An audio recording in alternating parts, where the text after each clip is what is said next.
Welcome back, boys and girls. We are going to continue discussing the difference between fiction and nonfiction. Now, so far this week, we've read two books together. The first book we read together was Apple Trouble, and we talked about how Apple Trouble was an example of fiction. We know that it is fiction because in this book, it was a story. It had a very clear beginning, middle, and end. This book also had characters that talked to each other. It had a setting, that means that it took place somewhere. It had a problem. Remember in this story, the problem was that Hedgehog could not get all of those items off of her back. And it had a solution. The solution was that Hedgehog saw Goat, and Goat ate all of those things off of Hedgehog's back, and she was able to fit into her nest again. This was fiction. It's a story. It is make-believe. We've also read Apples. Apples was an example of nonfiction. That means that it was true. It is not make-believe. It is not a story. There were no characters. There was not a setting, a problem, or a solution. We learned real information about different types of apples that are grown around the United States. Now today we are going to continue reading together, and as we read, I want you to think, does our book, The Biggest Apple Ever, fit under fiction or nonfiction? Once there were two mice who fell in love with the same apple pie, but you had to be there to see how it happened.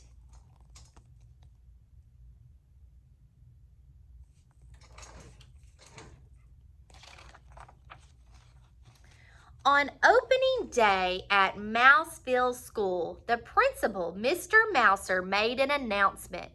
We will be learning about apples this fall, and to get things started, we will have a contest. Whoever brings in the biggest apple to his teacher will win a special prize. The judging will take place on Friday. Good luck to everyone.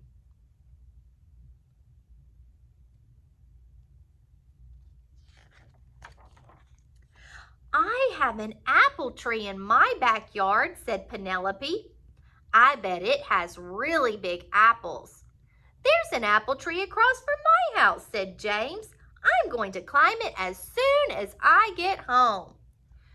I don't have any apple trees, said Clayton, the house mouse, but I'm going to find Mrs. Mousley the biggest apple ever. No, you're not, said his friend Desmond, the field mouse. I am. Oh, yeah, said Clayton. Yeah, said Desmond. All the way home on the school bus, Clayton and Desmond talked about the contest. Maybe I could grow an apple tree with really big apples, said Clayton. It takes too long, said Desmond. I heard Mrs. Mousley say 6 years. I'll think of something, said Clayton. So will I, said Desmond. When Clayton got off the bus, he sneaked back into town to see what Penelope and James were up to.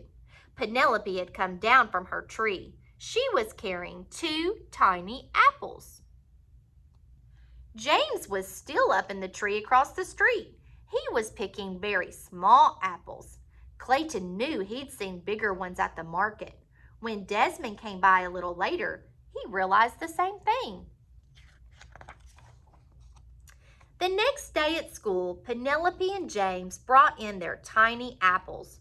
No one else had brought in anything. Mrs. Mousley cleared her throat. Class, we have a lot of work to start the year. But because we are learning about apples and having an apple contest, we will go to Barnaby's orchard this afternoon. Everyone got very excited. I'm going to find the winning apple, said Clayton. I'm going to find the winning apple, said Desmond. At the orchard, Mrs. Mousley pointed out the different kinds of apples. Then everyone disappeared into the trees looking for a winner. Clayton walked down one row, craning his neck. Desmond walked down another row, craning his neck. Then Clayton saw what he thought was a really big apple. It was a little too high to reach, but he stretched for it. At that moment, Desmond saw the very same apple on the very same branch. He stretched for it too. They bumped heads and fell down. "I think we should bring this apple in together," said Clayton. "No one said we couldn't," said Desmond. But when they got back to the bus, James had an apple that was even bigger. The apple was so big he could hardly carry it. Clayton and Desmond looked at each other. What would they do now? That night at dinner, Clayton explained the problem to his dad. Said Dad, "apples don't come in too many sizes. Do you think you'll find a bigger one?" "I don't know," said Clayton. "Then maybe James will win the prize this time. It's okay if he does." Over at Desmond's house, Uncle Vernon said exactly the same thing. But Clayton and Desmond were still determined. The next afternoon, they met at Barnaby's orchard. They picked 2 huge baskets of apples, but nothing they found was bigger than the apple James had picked. "You know," Clayton said, "I think Dad was right. This time, James gets to win. But we've got all these apples. Why don't we bake an big apple pie?" Desmond laughed. "Great! Let's bake the biggest apple pie ever, and we'll make it for our class." Clayton nodded. "And I think I know where we'll find a pie pan that's big enough." The following afternoon, Desmond arrived at Clayton's house with Uncle Vernon. "Everything's packed up and ready," Clayton said. "It's all in Dad's truck." "But where are we going?" Desmond asked. "You'll find out in a minute," said Clayton.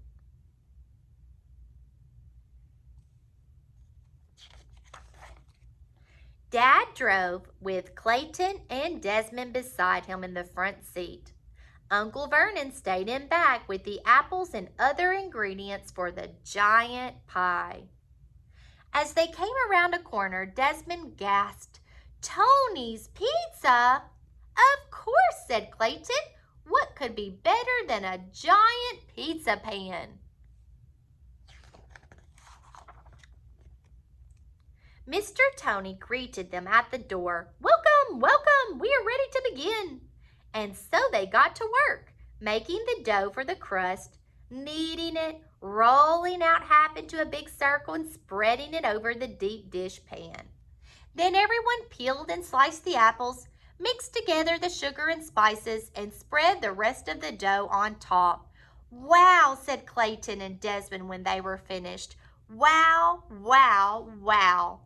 "An hour," said Mr. Tony. "Give me an hour." The giant pan just fit into his huge oven. The next day was Friday. Who would have the largest apple? James, of course, and Mr. Mouser handed him the prize, a cheddar cheese apple.